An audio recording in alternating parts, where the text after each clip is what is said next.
on my spot. Okay, so guys, this is, I just added today your notes in your journal for what we've been talking about. And so I thought we would maybe at the end, I just have a few more little things to talk about on that one document and very little, if any, of the film to show you because it's just not, I just don't need to show it to you in class. So I watched the rest of them. There's part of one I'll show. It's, I don't know how many of you guys are familiar with Alfred Hitchcock's Psycho, but it showed the shower scene. So I'm thinking, you know what, if you haven't seen that, I don't necessarily need to show you that in class. So it's black and white, but it's still very, very effective. And they're talking about camera shots when they're doing that. And so I will just try my best to describe it to you. And that way you hopefully won't have any kind of fear of taking a shower from this class. All right, so these are the notes that we'll go back and add when we finish talking about it. And so I know Caitlin is new today, but we'll catch you up, Caitlin, and start out in a little bit. We'll go back through these together and talk about these. All right, so going back to the original, I'm going to go ahead. Can y'all see who the light? Y'all like it off? I like it off. You like it off too? I do. I don't care if it's like that's the juice of our own. Okay. All right, so, and I'm not going to go back over all of these things that we have already talked about. I believe we were down to editing, and so that's where we'll pick up today on editing. And I believe I already showed you this part. All right, so there are different types of editing. Film editing is one of those things that usually go unnoticed. An editor's job is to make the story fluid and work as a guide for the audience. And if they're bad at their job, the editing is noticeable, jerky, and takes you out of the experience. So guys, editors don't get enough, accolade, because without them, it'd be very painful to watch. All you have to do is go back and watch a classroom video of this class and see that, editing still wouldn't make it good. But anyway, without editing, it's tough. So continuity is a type of editing. It's a collapse of time and space while preserving fluidity. All right, so continuity. Again, time is passing. You have to let the audience know time is passing, but you still have to maintain the flow of the film. You can't just stop the film. Classical editing is style jumps from long shot to medium shot to close up for dramatic effect. We've all seen that. Radical subjective continuity, cuts of different time and space for dramatic effect. The video, and I may show you part of it. I'll skip the Psycho because that's the very first part of the film, the video. But it talks about Fight Club. I think it's David Fincher's Fight Club. And it shows just when he's looking at the airplane tickets, it flashes from the tickets to his face as he's looking at where all he's been. And then it shows him going to different airports, going to different places. Thematic editing, edits that are driven by a particular theme. Associative editing, juxtaposition of two shots that when combined have meaning, but separate they don't. And then finally, you have dialectic editing, edits drove by expressing a contradiction. All right, so I'm going to go ahead and show you this one. But I'm going to, this part I'm going to skip the Psycho. So just when it comes up, I'm going to skip that part.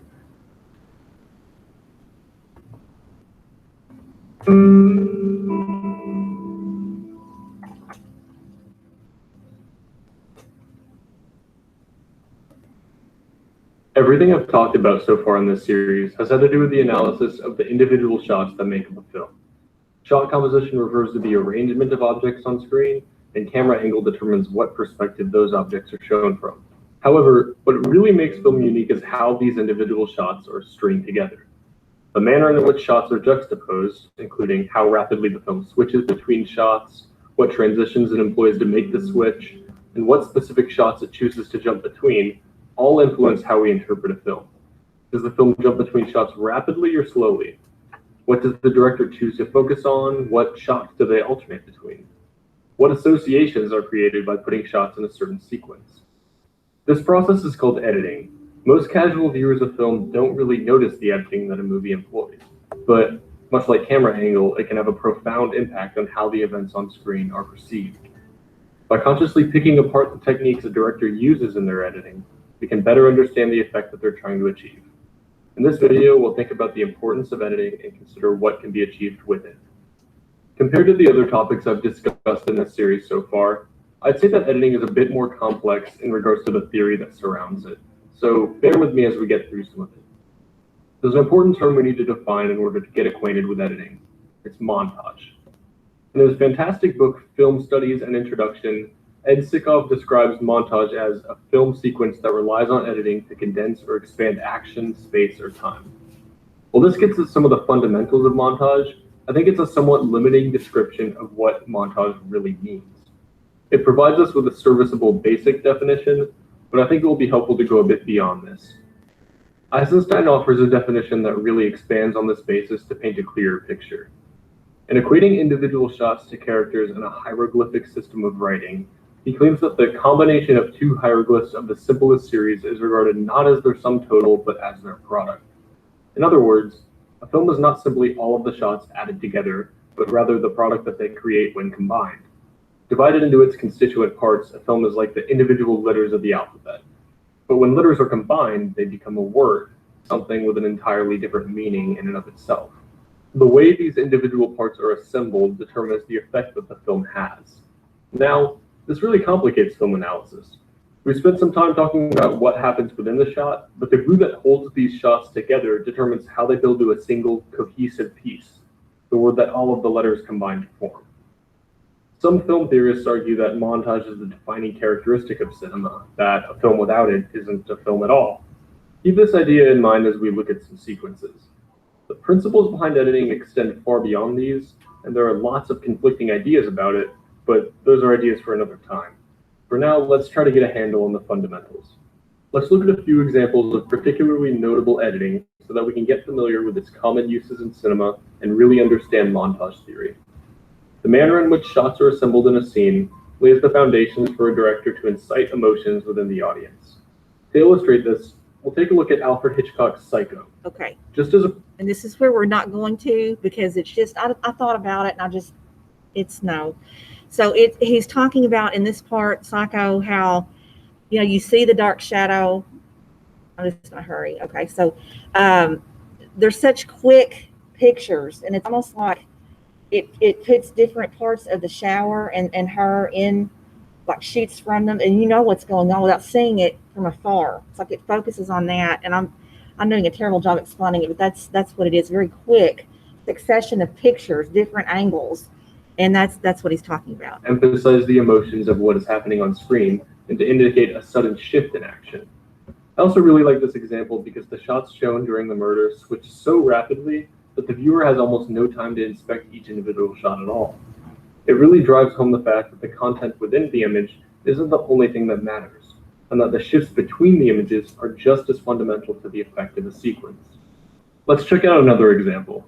We'll look at a few brief sequences from David Fincher's Fight Club.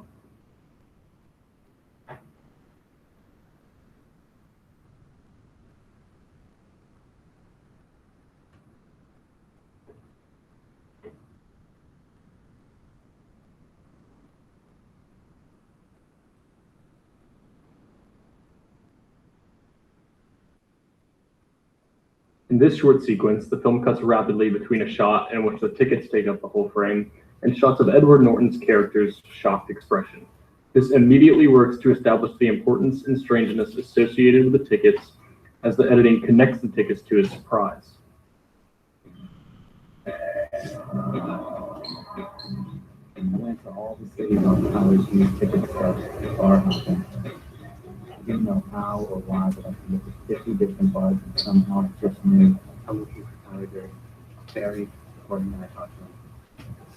This sequence builds upon the association created between the tickets and his feeling of surprise. Notice how the film cuts between shots of planes landing, planes taking off, Norton running through airports, waving down taxis, and then it finally culminates with the character talking to some men in a bar. This sequence, though extremely brief, is very effective at demonstrating the feverish nature of Norton's travels. We don't see all of the specific places he goes, but the rapid cuts clue us into his frantic, rushed state of mind. We associate the planes with Norton's desperate actions and are able to infer that he's rushing all over the country. I actually think the narration in the sequence is unnecessary, as most audience members should be able to connect the dots thanks to the editing techniques.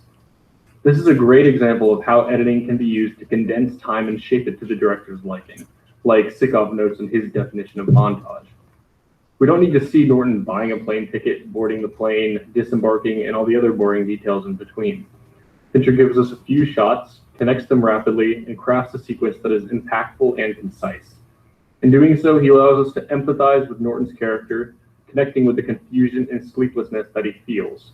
Think about how filmmakers can manipulate time through editing to achieve certain effects, as it's a fundamental use of the technique. And here's one quick example from Francis Ford Coppola's Apocalypse Now.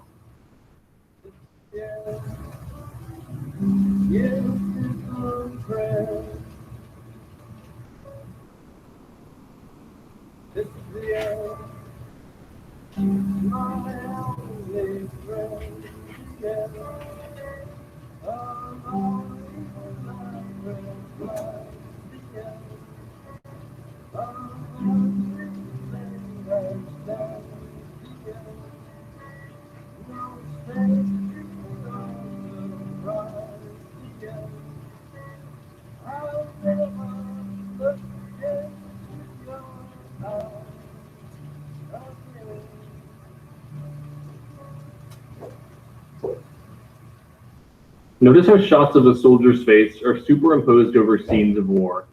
We first see the battlefield, and then the soldier slowly fades into the frame. I chose this example because it demonstrates how editing can equate two distinct entities to illustrate some sort of connection or parallel between them. Because both images are shown together, the shot of a soldier connects with the battle to clue viewers into the association between the two, perhaps to illustrate how the battle is dominating the soldier's thoughts, or he's somehow inextricably linked to it. This sort of technique is pretty common in cinema, but it often takes different forms. It may not be two images faded together, but a series of quick shots spliced into a sequence. In thinking about editing, consider what specific entities a director chooses to connect in their film and how their method of transitioning between the two entities establishes that connection. Like I said, I selected each of these sequences because they have... No. Okay. Perceive a movie from start to finish, even when its effects aren't glaringly obvious. Keep this in mind when you're watching a film. Pay attention to how the filmmaker sequences shots throughout the entire piece. Think about what effects editing choices, even subtle ones, make on the viewer. Consider the overall style and feel of a film's editing in order to figure out what it's trying to tell you. I guarantee that when you start to become acclimated to keeping an eye on editing, it'll feel much more natural to analyze a film. Rather than just looking at isolated shots or sequences, you'll begin to notice how the different pieces of a movie come together into a single cohesive unit. To me, this is where film analysis really starts to make sense and feel natural. Editing is not only the intersection between shots, it's one of the most unique and critical elements of cinema. Thanks for watching. Okay. Good. All right. So let me go back to our main syllabus. Oh, have I clicked off of it?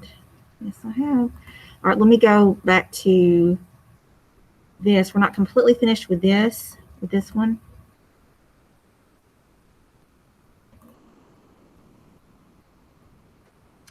So editing, can you all think of anything like a montage? When you think of a montage from a movie, can you give an example of something similar like that you, like he was talking about, that you've just seen that comes to mind?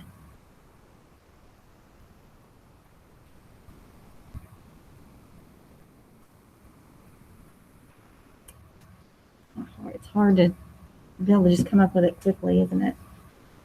But you know, you've seen these before. You know what he's talking about. This is nothing new to you that you haven't seen before, because we've seen all these things. We might have not realized that was part of editing that made that happen. All right, mise en scène is a French word that means placed on the stage, everything that appears before the camera and how it's arranged on the screen to convey meaning in the film. So be smart when you're organizing furniture around a room. It matters. Mise en scène can be broken down into the following: placement around the frame, face to camera, it could be quarter turn, half turn, 3/4 turn, full turn, or back, territorial space, background, midground, foreground, Frame constraints can be tight, which conveys subject's intensity, importance, and inability to escape, or it can be open, conveys desolation, space, freedom, or insignificance. I think of that one that, remember the very first shot that he showed? It was like the guy was sitting on a can or a bin, and it was like just a trash area with a graffiti behind him. That's what I think of. Not necessarily freedom, just maybe more desolation than anything. Okay, so we have the basics here, and this is just, I want to dip into a little bit of this. I don't think I'm going to show you any of the videos at all, but I want to talk about what they are. Apparatus theory, it was dominant in the 70s, says that all movies were made to reflect some reality and ideology. It means that every part of a movie, the acting, cinematography, lighting, sound, has meaning. The main argument is that the viewer takes all these elements in as they watch, and the view helps impose meaning onto the film. Okay, so again, and this is a recording of a student who is explaining the apparatus film theory. So we'll go ahead and skip that one. This is Arthur's theory, or author theory, and this is the gist of it is the director puts his or her stamp on a movie because they oversee all audio and visual elements. It's more considered the author of the movie than the writer of the screenplay. And it was popular, this theory, in France in the 40s. American critic Andrew Sarris pushed the idea, but it took hold in 1951 when André Bazin wrote about it in his periodical Casseroles de Cinéma. The theory is still tossed around today, with many people trying to add rules on how many movies the director must make and whether or not the director can also be the writer. Writers are used to getting the short end of the stick all over Hollywood, so they're not huge proponents of auteur theory, but no one cares. And this one, I can't remember if I watched this one or not. I think I did. This might be the last one that's fine to see. If not, auteur theory is the fine. most important theory in all of cinema. Even if you haven't heard of it, it's probably affected how you view the movies, filmmaking, and film criticism, and how much emphasis you put on the director as the author of a movie. I'm the king of the world! And today, I'm going to explain what is auteur theory.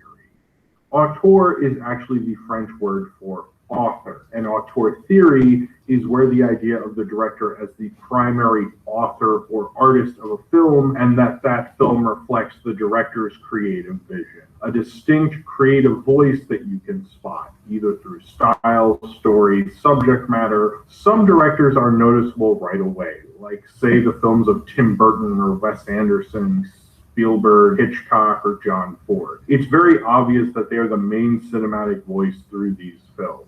The director is wielding their camera almost like how a writer uses a pen. This came from filmmaker and critic Alexander Ostrog and the notion of the camera stilo, or camera pen. But auteur theory itself mainly comes from two essays by two different critics. First, from Francois Truffaut in 1954 in his essay A Certain Tendency in French Cinema in the French film magazine Cahiers du Cinéma, and then in America by critic and friend of Truffaut's, Andrew Sarris, with his essay Notes on the Auteur Theory in 1962, and then his book, The American Cinema, Directors and Directions, 1929 to 1968. Both gave a theory to a director as an artist, but also gave recognition that the best of Hollywood directors are the equals of great painters, writers, and composers. It was an easier way to simply show and establish that the movies were an art form. It's also to show the director's creative vision that went into making a film and identifying it. This can get tricky. It's easy to say Kurosawa, Leone, Kubrick, and Tarantino are auteurs. Their films are very recognizable on their own and have their own stamp very obviously on them. But what about lesser, not immediately noticeable directors? Well, you need to establish patterns in their work. This was often used for classic Hollywood directors such as Michael Curtiz, Raoul Walsh, Anthony Mann, and William Wellman, director of Public Enemy, A Star is Born, and many others. Wellman might not be the most well-known classic Hollywood director today, but you can understand his artistic voice through the patterns in his work, how he often made films about aviation, Wings, The Gallant Journey, Men with Wings, Central Airport, The High and the Mighty, and Island in the Sky. This makes sense. Wellman being a flyer himself, he would also frequently have the stories about two men who were close and childhood friends as protagonists, and one woman, and often but not always being the love triangle between the three of them in Wings, Other Men and Women, Wild Boys of the Road, and Central Airport. But you can also use this for less noticeable new studio directors as well. Let's say Justin Lin, considered by some a vulgar auteur, the director of the Fast and the Furious movies and the recent Star Trek Beyond. It's easier for you to not know who Justin Lin is, but you can establish patterns within his work to understand his authorial voice, like working with an ensemble and how each of his films show an ensemble working together to solve a problem or mystery, from his first film Better Luck Tomorrow to Fast Five to Star Trek Beyond, and how he especially loves two people catching themselves in a mid-air jump, as evidenced through his last two films. But a director isn't the only person whose creative voice comes through a movie and could be considered an auteur. This goes away from Saracen Truffaut, but I've always looked at these theories as more liberal. Auteur to me means author. Film is a collaborative medium, and really always has been, and that is the common complaint against auteur theory, that it doesn't recognize the work of the screenwriter or cinematographer or producer and all the craftsmen working on the film. In a way, it does, it just acts like the main vision of the director is what guides everyone who works on a film. But more often than not, it's not just the director whose creative vision or voice comes through a film. Take The Social Network, for example. It's very much a David Fincher film from the way it's shot and made. It feels very David Fincher, but you can't help but notice Aaron Sorkin's unique and distinct voice through its screenplay. You don't think I deserve your attention? I think if your clients want to sit on my shoulders and call themselves Paul, they have the right to give it a try, but there's no requirement that I enjoy sitting here listening to people lie. Or look at a film like Skyfall. You can say it's directed by Sam Mendes. It feels like a Sam Mendes directed film, but it's also very easy to notice the distinct cinematography of Roger Deakins, and also the various Bond tropes and voices behind the scenes of the Broccoli family as well. You can easily say that it's just a Sam Mendes film, but you wouldn't truly be understanding it. This would also be true with a classic like Taxi Driver, very much a Martin Scorsese film, but would it really be what it was without the Paul Schrader written screenplay? And what about the music of Bernard Herrmann? Taxi Driver wouldn't be what it was without all those elements together. Look even at what Bernard Herrmann did for Hitchcock or John Williams did for Spielberg. You might think of that music when thinking of those directors' work, but those directors didn't make the music. Showing how you authored a film can be more than just a director. Look at various other producers also, who can be regarded as auteurs as well. Val Lewton, who didn't direct Cat People, Jacques Tourneur did, but many of the Val Lewton horror films of the period are mainly given credit to him and share a uniquely Val Lewton style. Why not say they share an auteur voice of this producer? It's very obvious that the same producer or author behind the scenes was creatively involved. Take another producer like David O. Selznick, for example. Gone with the Wind is almost credited more to him than anyone else. With all the director changes from George Cukor to the credited director Victor Fleming, but really Selznick is usually given credit for the film. And why not? He was one of the main reasons the movie got made at all, and maybe the main vision and the most consistent auteur vision of Gone with the Wind. You can even look at someone like Kevin Feige with Marvel Studios the same way today. Although several directors from Joe Johnston to Joss Whedon to the Russo brothers and James Gunn have all put their own obvious personal stamps on their films they've directed, the Marvel aesthetic and style is probably most associated with Feige. Auteur theory is a policy. It's a theory used to identify and clarify, but it's not the rule. A film isn't better or worse depending on its auteurist voice or who gave it that auteurish voice, but it's good to understand whose personal creative voice made a film what it was. And although a director can be part of that, it doesn't mean that's the only thing that made it that way. Movies are collaborative, and you should understand how often many voices made a film into what it was. Auteur theory can help your understanding of the art form and how and what to take seriously from that art form. It's good to know it and understand it, but also good to not let it overpower you and let the role of the director overpower what you know about movies as well. But we'll get into that more next time. I'm Jim Gizriel, and this is Deep Focus. Okay, so that, what do you guys think about that? Author theory versus apparatus.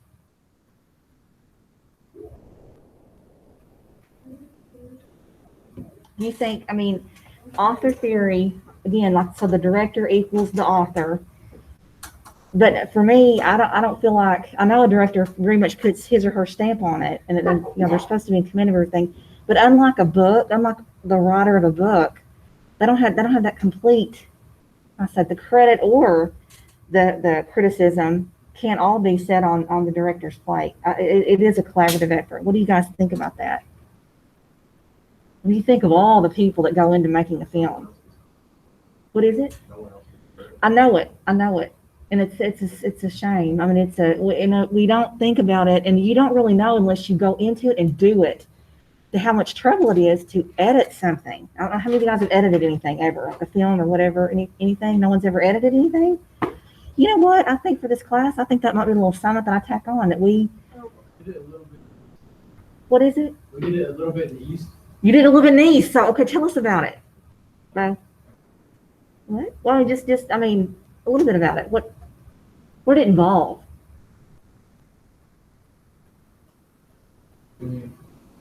You had to see what all you had first, right? Because editors don't typically, sometimes you film it and edit it. Yes. Yeah, so like I didn't have to use like pretty much like you can take all the material that you have and like you can cut it down or you can change like just like you can take away stuff or add stuff to it that you want. But I like the words showed up on the screen, like the student code. Yes. Yes. Like you can put the words that fall down or like change like the background music and rotate how you want. Like, Sure. you can do anything. There's filters they could put on things, and it's just hard to see. And I know a director can look at that and go, you know what, I don't like that. You're gonna have to re-edit that. You're gonna have to take that out. But it just, the amount of work that goes into it, because editing is very time consuming. And I just think that's something, let me think on that. I'm gonna write a note to myself, because that is, I just want you all to appreciate, since this is a film as literature class, but unlike the writer who does all the work, unless you're Stephen King and you have people, you know, that can do things for you, it is a collaborative effort. Yes. You talked about like the other night. What movie did you say like she had? Here's Johnny, how she had like screamed. Oh, The Shining. Yes. Yes. And, like, they had to redo it because he didn't like it. So like that's another part. And when you find out that you don't like it, so you have to do it again. That's- to get better. That's true. That's Stanley Kubrick, and I did not read that myself, that secondhand, but from a very good source. That they shot that like 100 times, and he ended up taking either the first or second one. And that was I'm sure that was difficult to do, for her to act so afraid. And so, you know, just to that extent. Excellent. All right, so that's just something I'm going to think about, because I said this is the first time I've taught this class. I've got a lot to learn, and I can always make it better. So I'm depending on you guys to help me make it better. All right, so feminist film theory, we're not going to watch the film on this, but this is interesting because this basically, and it started in the 60s and 70s, but it's taking a film and it's counting the number of women in it. So it has to have, I think it's 2, maybe 3 women, at least 3 women, who do not talk about men or their relationship to men, which means their purpose in the film is not to, you know, be there for the man. So that would be the more feminist theory. Let's see. Most movies are made by men and controlled by men. You guys know that now we do have more women directors coming into it. Wonder Woman, the director of Wonder Woman, female, right? It's just not as common.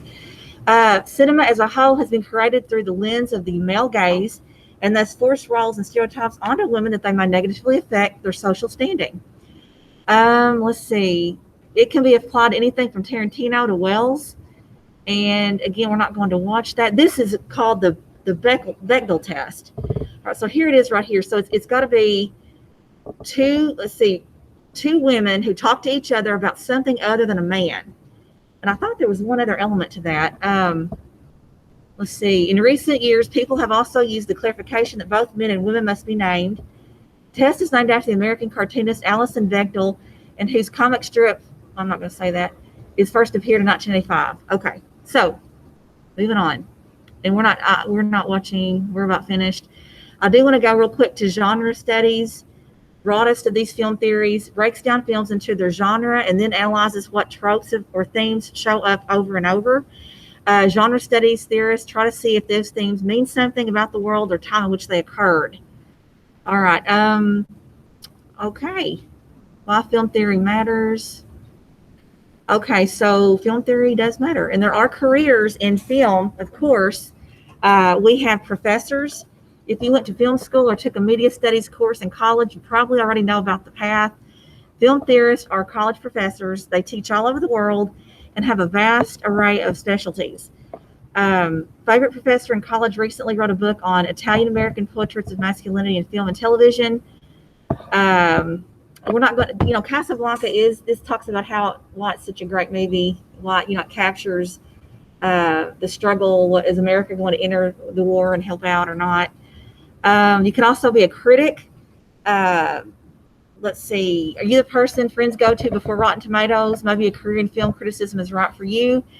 It's not about good or bad, but having a breadth of knowledge that allows you to compare a movie, a TV show to the pantheon of entertainment that came before it.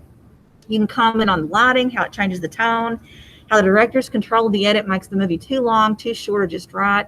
You could even make a YouTube channel where you blow all that up and focus on nitpicks.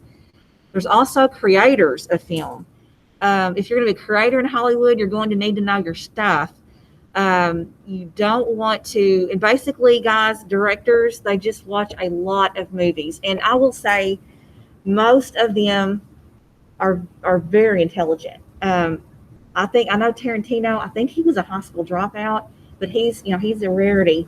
They know a lot about the world, and they do their homework.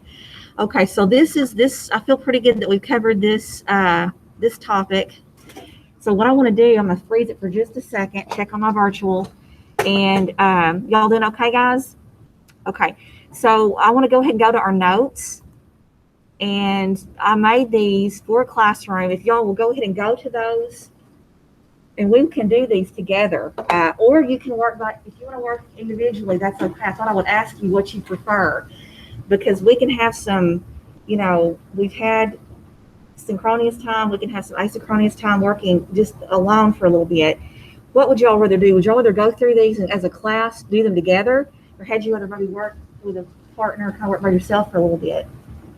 These all you're doing is typing your notes from what we just viewed. And you may have been writing as we go. You can work in partners if you'd like. You can work by yourself. Would y'all rather do that? Have some kind of not alone time, but kind of some time without me talking. Would y'all rather do that, or had y'all rather do it as a class? Okay, let's look at what we're doing first, then you can tell me. So I've asked you to, I want you to put in your own words what realism is: classicism, formalist, verisimilitude, diegetic, non-diegetic, juxtaposition, simultaneous, non-simultaneous, mise-en-scene, and then the shots. Just kind of, I've broken them down, I guess, the extreme close-up, etc., all those different kind of shots, angles, lighting, and then editing, finally, the different kinds of editing. So that's, and I'm looking at a quiz on Friday for these. Very, very easy. Not even long, really, but just it would cover those things. So, how does that sound? You want to do it together, whole class, or do work? Well, do it together? Let's do it together. Okay, and if you want to, guys, if you kind of want to work alone quietly, that's fine. We're kind of trying to please everybody, which pleases no one, but I'm trying. Okay, so looking at these, again, you need to attach your journal. If you already have it, we've already done something on this. If you just want to add it onto that, or if you want to make a new document and attach it to this one, that's fine. Go ahead and date it 9/2/2020. And this is your notes. You are getting points for the notes, by the way. So taking realism as a class, how do we want to define realism?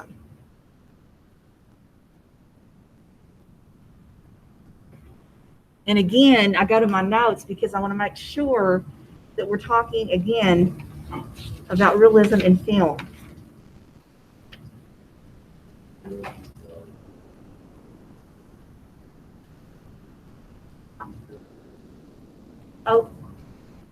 Yeah, okay, so yes, I remember. So you said like reality TV shows. So there are, there's no script, Yeah, there's no edit. no edits. What you get, or very little edit. What you get is what you get. So realism, put that in your own words. I want you to know what it means. This is why I'm not feeding you a definition, because it's important that you're able to know what it means. And I think what better way than to put it in your own words, try to tell somebody what it means, instead of citing a definition that means nothing to you. So realism.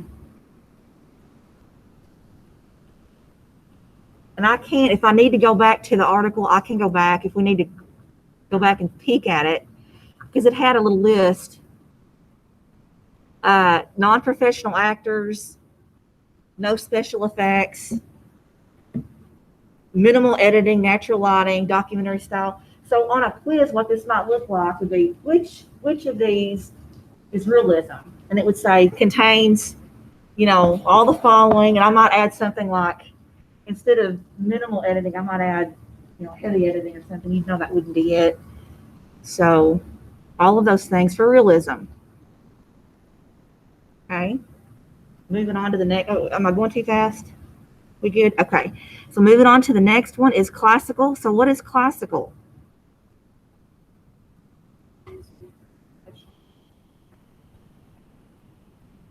Okay. Okay, good. So professional actors, no special effects, because basically, they didn't have that. If you go back to The Wizard of Oz, made in 1939, really what they did with the house, the tornado and door, that was really great for what they had to work with, which was almost nothing. So minimal or no special effects on location or in studio. They didn't have the CGI and all this. Editing used for time lapse, lighting and sound to create mood. So all of those are characteristics of classical. Again, it's emphasizing authentic moments between real people, but they're going to go ahead and make it look a little better with manipulating creative elements there. Classical. And he said most movies fall in between. They're not so much one or the other, but they're kind of somewhere in between. Classical. Okay, formalism. What is formalism? That's like the Marvel movies with like professional actors and lots of editing and Okay, and I think of that movie. What did he have? The racing movie. What was that called? Speed Racer.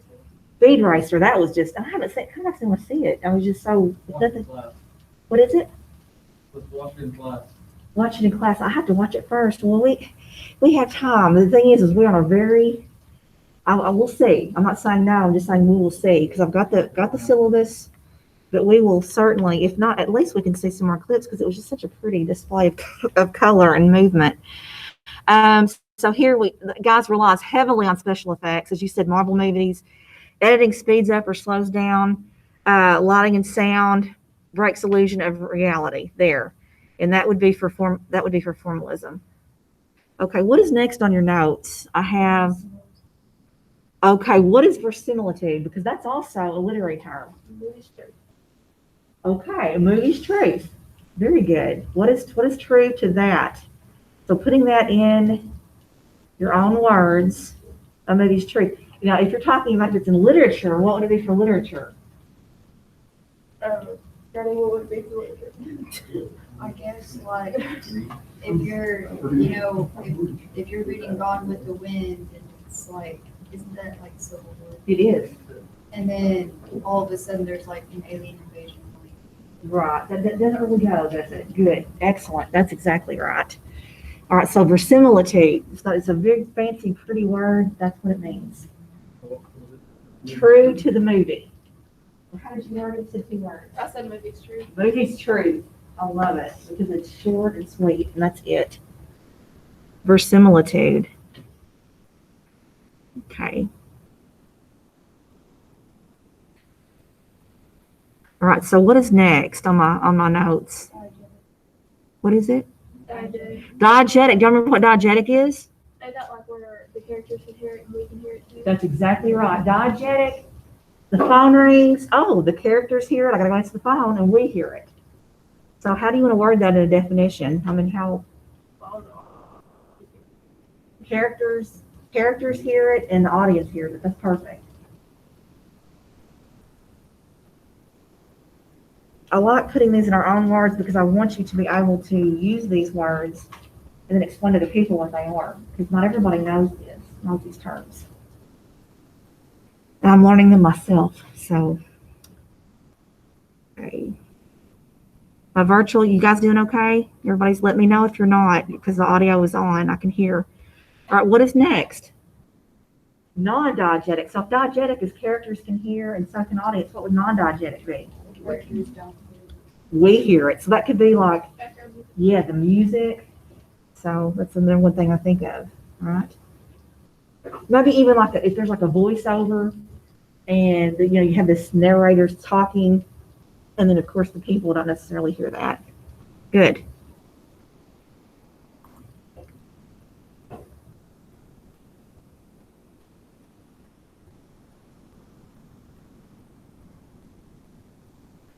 Okay, what is juxtaposition? Am I going too fast? Doesn't juxtapose me like put side by side? It is. So in film, juxtaposition, what is that? Shots. It's two shots that are happening at the same time. That's right, and that's one of the arguments they didn't like about the Hulk movie, because they said it was just fitting with the cartoonish with their serious, attitude. So that would be it. Juxtaposition. In literature, we say things are juxtaposed again if they're lined up. Two characters coming beside each other. In a poem, you have things that are put right beside each other that correlate. Now, some of these, I'm going to have to go back in and look to see what I meant. Miss Riggs, Yes, what was it that y'all said for juxtaposition? juxtaposition, we said a split screen with two things happening at the same time. Is that what we agreed on? Yeah. Like, okay, kind of like comic strips. You have the division of the screen and you have one thing going on one side and one thing on the other. But you can see the whole screen. Does that make sense? Does that make sense? I'm going to look at you. You're not on the big screen. Does that make sense? Yes, ma'am. Okay, good. Kind of like our screen is juxtaposed. Like you see probably you see half my screen, and you probably see, you can fix it where you can see everybody else who's virtual. Maybe. Would that work for the idea? All right. What is next? Simultaneous. Now I'm gonna have to go back and look because I don't remember. I don't know what I'm talking about here. Go ahead. I don't mean to interrupt you. Oh, go ahead, please. Okay, it's like sound at the same time as the dialogue and stuff, like it's happening at the same time. Okay, I think that's right. So it is sound with dialogue. Right, yeah, that's Okay, yeah, that makes sense for simultaneous. I'm gonna try to find it in my notes because you're 100% right. But I picked that up somewhere. Where did I pick that up? Wouldn't be in color. Maybe it is. sound. It isn't sound. I wonder if it's something they said and I just wrote it down. It's not something in the text.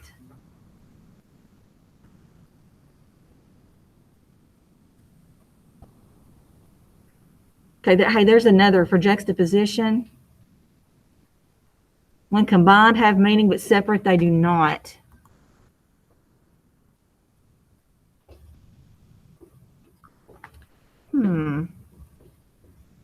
You're right. I remember that because I think that might have been in the film that I picked. I just wrote that down.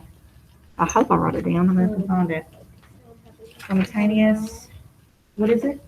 That's the sound happening at the same time as dialogue, like Yeah. music and you talking at the same time. That's it. With video on the screen. Simultaneous. Non-simultaneous does not match up with screen. That's it. So it's kind of like if it showed that clip of the couple. They weren't a couple. They had one little girl behind there at a party and the guy that was walking out. And the music. Yeah. Was it was. I don't think it's very music. Yes, it can be scary. So non-simultaneous does not match up with screen. So you have like the music and what's happening does not match up with the screen. Does that make sense? Look, I'm talking confusing you all. No, does it make sense? Okay. Are my virtual getting it? Are y'all okay? That was something on the film. I can't find it where it's written down. I just thought it was neat. I thought it was a neat thing. I didn't write down Sonic flashback, but I will. Okay. Can I go on to missing scene, or am I going too fast? We're ready to go to missing scene. Okay, so missing scene. It's French for placed on the stage. And basically it means that everything has meaning. Everything, the way it looks, has meaning, purposeful. Missing scene. I don't know why I did all of these. Let's see.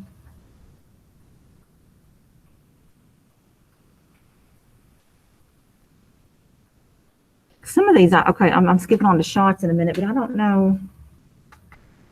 American shot. What's that?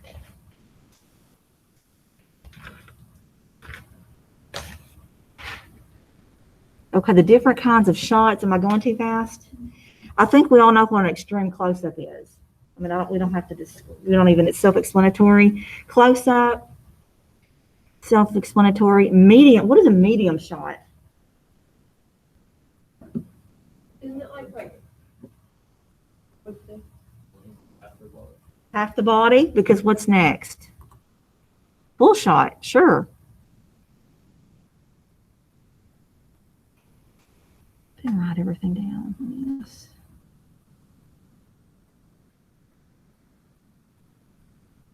Okay, I must have taken it from the film. That's all I can figure out. I don't know. I don't know where I got these.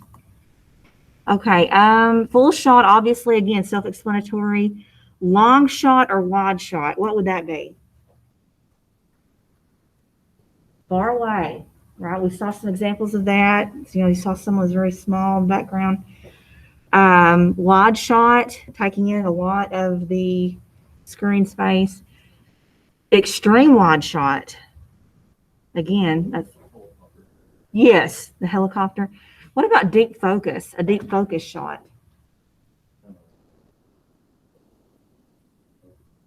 Like, It's blurry. It's clear, it's crystal clear. Okay.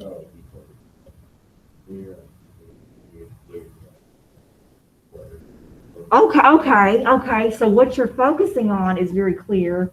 The rest is kind of is blurred out. What? Okay, good. Good. Did I get these from the film? Because I don't remember. These are not on the article. You thought they were in the article? You thought? They're in like the orange.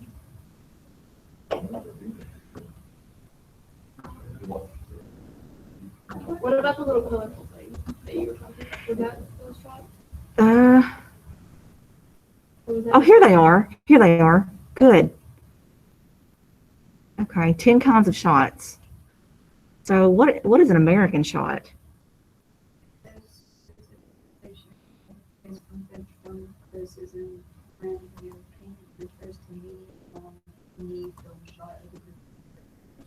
Okay, that probably will not be on the quiz because that's I don't even, you know, I mean, not that you can't write it down, you can, but I don't know that I'm going to write that down.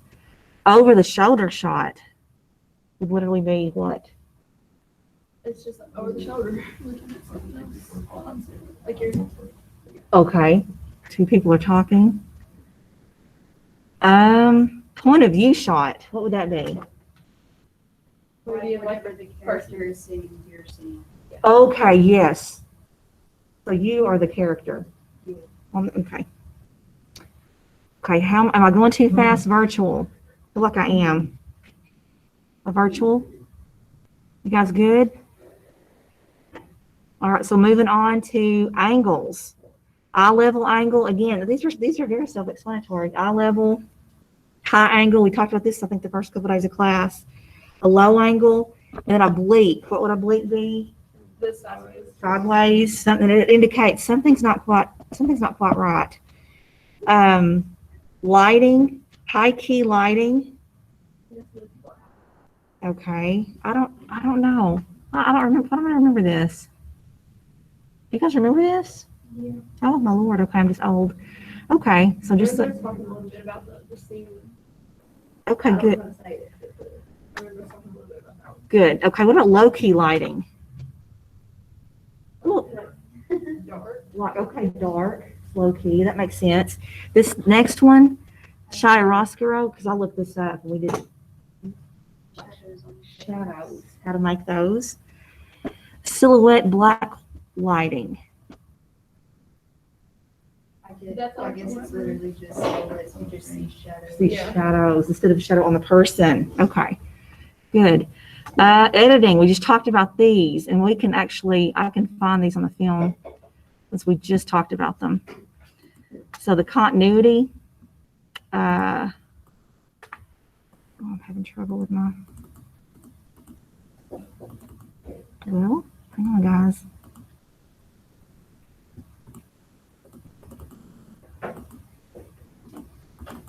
There, sorry, I don't know, I need to go back to first grade to practice on my punches. Okay, so we have these, because we just talked about these today. So what is the continuity, editing for continuity? Yes, making sure that the lapse of time and space are where they need to be. That could be really, like if you're filming something and someone goes through a door, or not goes through a door, but like opens the door and goes through it, that's the kind of thing that you would have to possibly edit, right?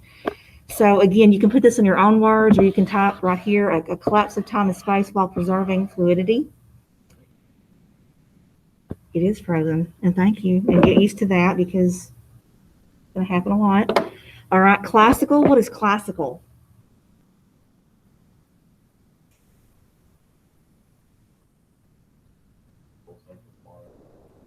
Okay, yes, long shot to medium, that's exactly right for dramatic effect. Right.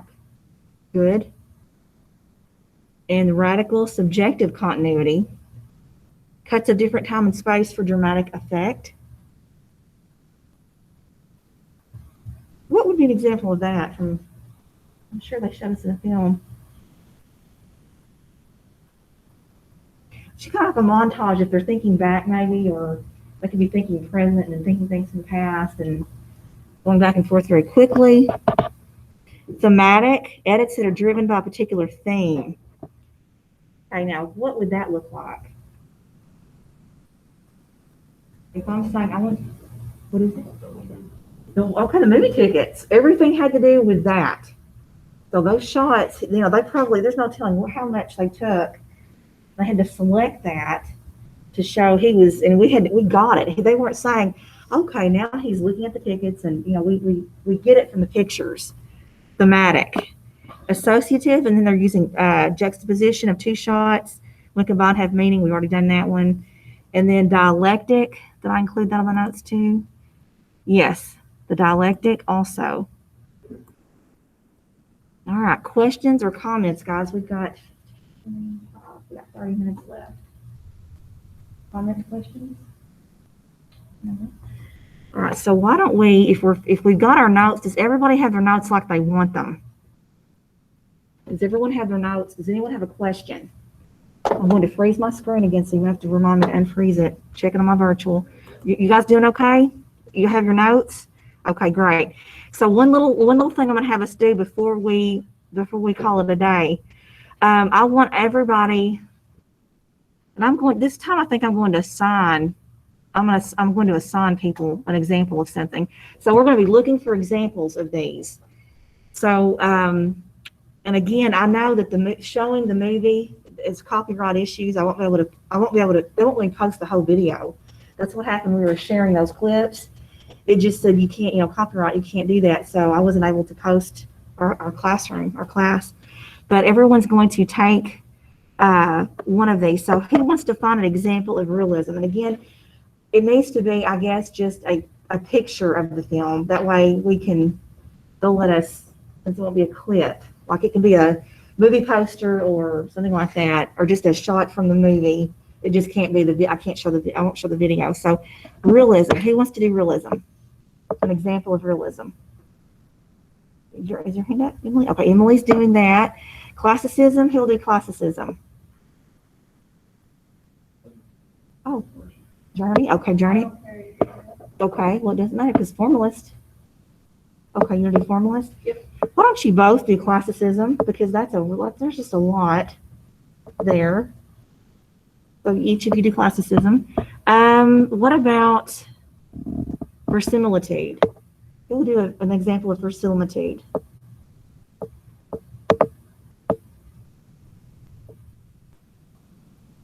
Quiet, quiet. Verisimilitude.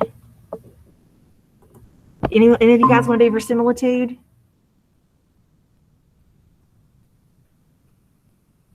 No, Madison, you don't do verisimilitude. Riley, you want to do an example of verisimilitude? No. Okay, why don't I put that on myself? I'll do verisimilitude. All right, diegetic. Who wants to do diegetic? Again, that's about anything you can find is okay, diegetic, great. And again, with that, since we can't show the clip, we might be able to show the clip and just watch it off your screen. Or I could just, I hate to stop videoing.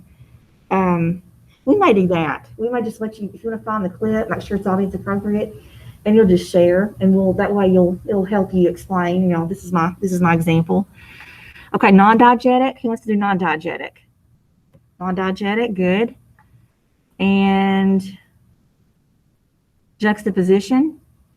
Okay. Can I do juxtaposition as well? You certainly may. Yes. It helps to have examples, and I think when we find them, it's just better for us. All right. Simultaneous. Okay. Thank you. Simultaneous. Non-simultaneous. That's going to be a little harder, isn't it? Non-simultaneous. Nobody for that one. All right. What about missing scene? Anybody? That wouldn't be hard at all because you're just saying basically everything in this shot conveys meaning. So that could just about be any film from anything, but there are certain examples that could be better than others. So any takers for missing scene? You guys already have yours, don't you? Riley, you'll do missing scene? Thank you. And goodness, we could do all these, the shots.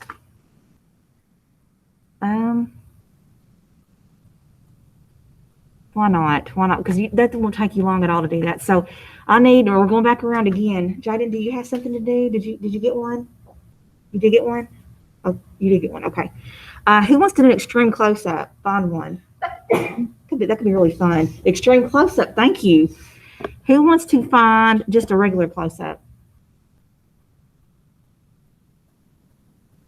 Nobody? Close-up? Close-up? Nobody wants to find a close-up? Thank you. Medium shot. Example of a medium shot. Okay. Awesome. Full shot. I can do it. Thank you. Long shot or wide shot. Thank you, Emily. Extreme long shot or extreme wide shot. Yes, thank you. And deep focus. That's cool. That's just really cool. Thank you. Deep focus. And we're skipping American shot. Over the shoulder. Over the shoulder, anybody? Over the shoulder. No? Over the shoulder? Yes? You'll do over the shoulder? Madison, you'll do over the shoulder? No? I guess no one will do over the shoulder. I'll do over the shoulder. I'm doing over the shoulder and I'm doing verisimilitude. Okay. Point of view shot. Any takers on point of view? Point of view shot? No? Okay. This is just almost painful. Does everybody have two? You'll do point of view. Thank you. Point of view. Okay, well, I need to make sure everybody has two things. Who wants to do an eye level angle example? Thank you. Eye level angle. High angle. You don't need to have more than two because that for time. High angle. Who will do an oblique? I really want someone to do oblique. Oblique.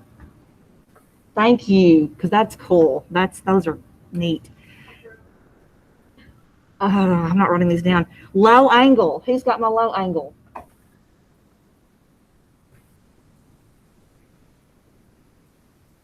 Low angle. we'll stop with this because this is, do y'all have two, each have two things to look at? Okay, let's take a few minutes, and when you finish that, I do want you to go ahead and send it to me, and I'll make something on Classroom. But as far as showing it, I'm gonna have to get, I don't want it to not be able to show my whole video, so I'll probably keep recording and let you show it from your own, like kind of turn it around. Is that okay? I know it's weird, but we do that. So I will make a little place for you to put these on. This is supposed to be done before you leave. I don't want you to, you shouldn't have homework. You're just finding it and posting it. So let me, Are you gonna make something up Classroom? I am, I'm doing it right now. Let's see, I can do, what's this called? Understanding Film Theory. I can just take a QR code. You can Film Theory Essential Guide.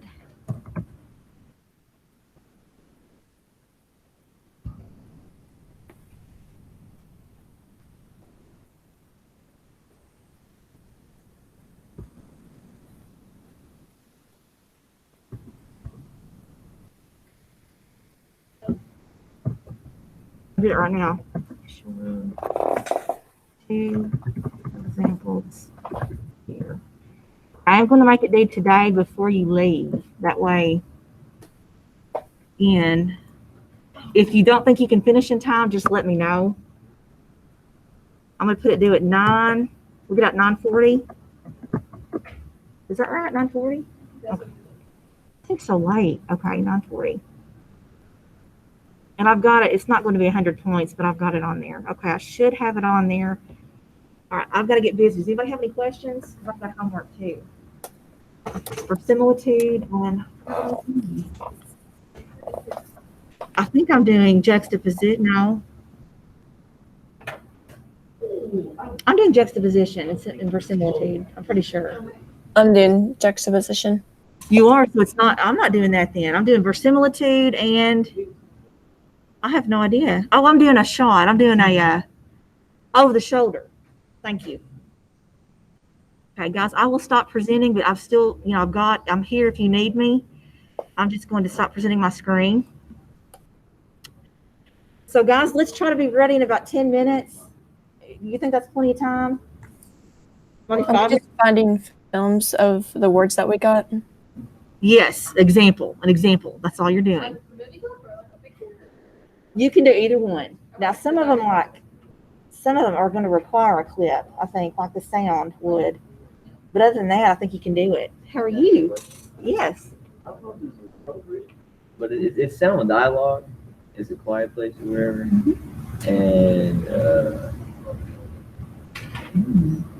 it's the guy running. Was that in a paper? Very good. I think so. Because you can't make sound and then that part. Right. No, I think it's fine. Okay, That's excellent. Okay. You're excellent. I want you to have, this should be fun. I hope that, hopefully you took this class, you like movies, so it's fun. In a quiet place, you can't make sound. No, I know it. I've seen it. It's scary. I like it. Excellent. All right, I'm going to do verisimilitude and I think, first I'm going to try to think on my own if I can come up with it before I ask Google, because I think I do. okay. We'll judge as a class. We'll see. Over the shoulder, I have no idea. Let's see. Over the shoulder.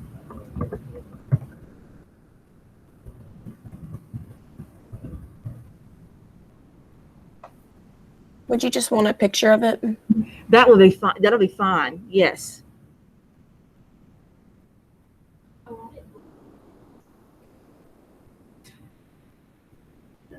Oh, there's just a lot of these. Oh, that's just my favorite. Okay, great. Similitude. I'm coming up with that on my own. Video kind of has both. So it's Perfect. Let's skip to 110. Perfect. I'm excited. Good. Now I can think of one of my own. I have it.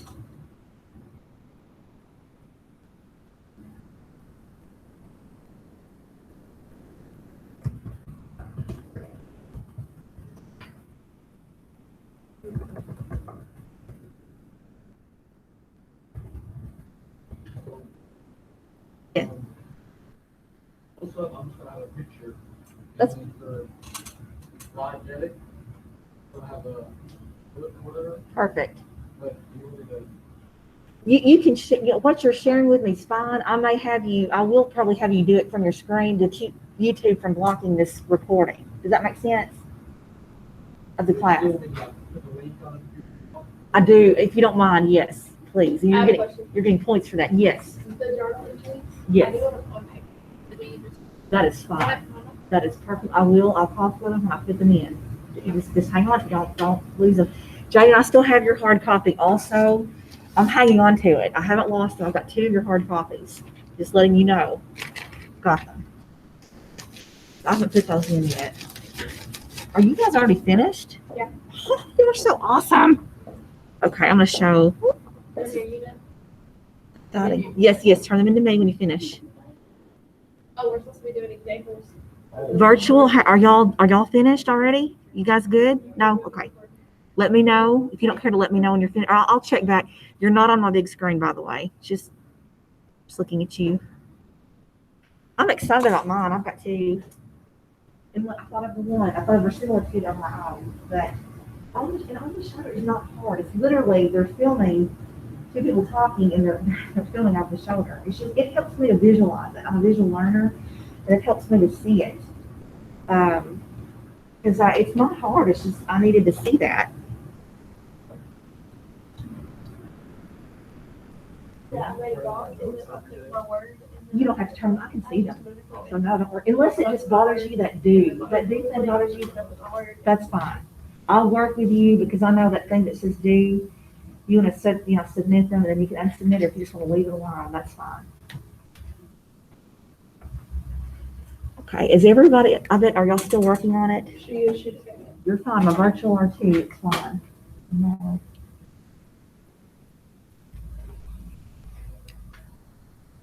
Film editing exercise. Or that show, 40, or like 40. Yeah, are you guys on your, can you edit a little bit on your phone or not? I'm not sure. I wouldn't even know how if I tried. I know, just enough to be confused. What was what? Sometimes. Okay. I said it was the sound and the dialogue. Okay.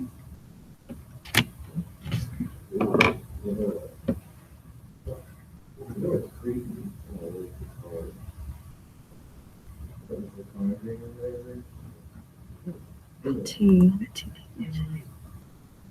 Yes.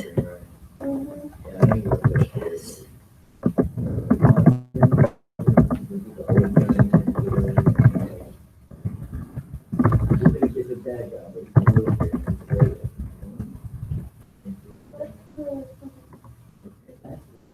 Thank you. I've been trying to think of like 3 months. I couldn't remember this.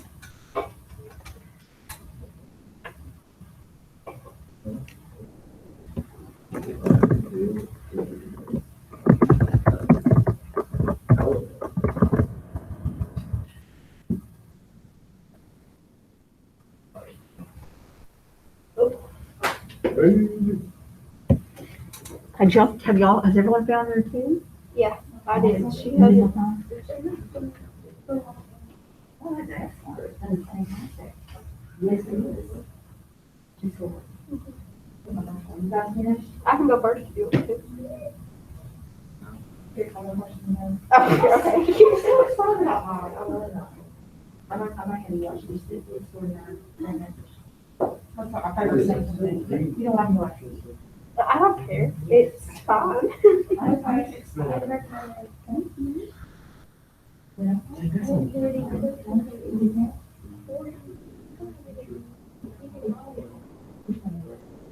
Oh, no, you should have done the clip. You should have done the clip. I did do. You didn't.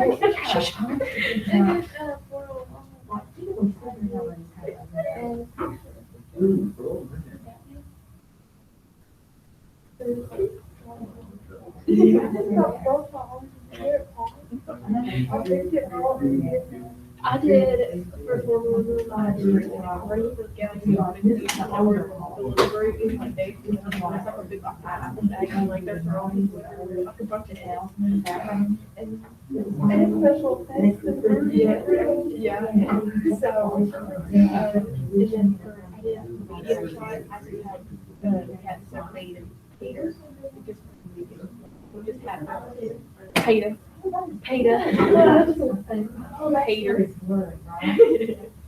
They're scared.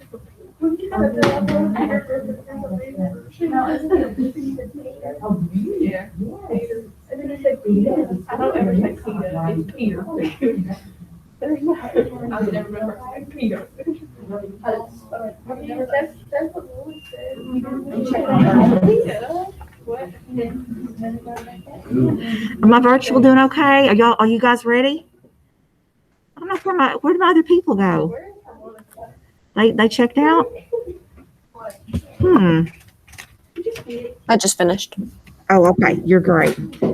I know that Aaron was on here a minute ago. Okay. So I kept joining and then unjoining. Oh, you did?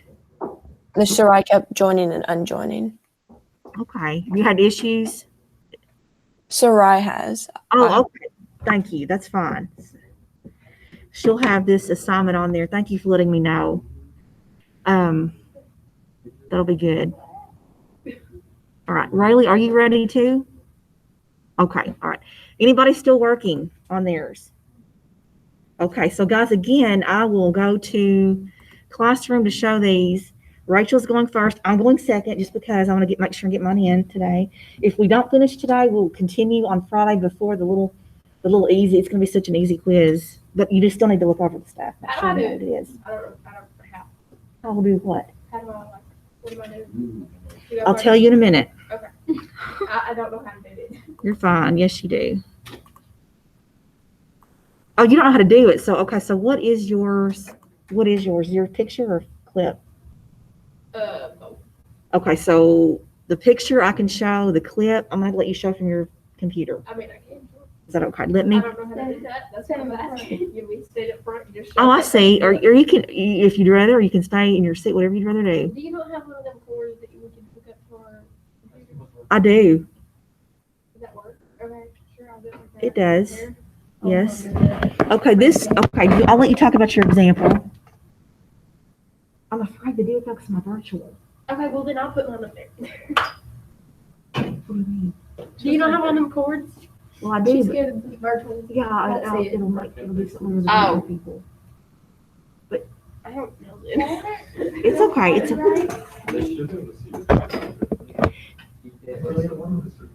They should be able to see my screen. There's no way this is not. If you just,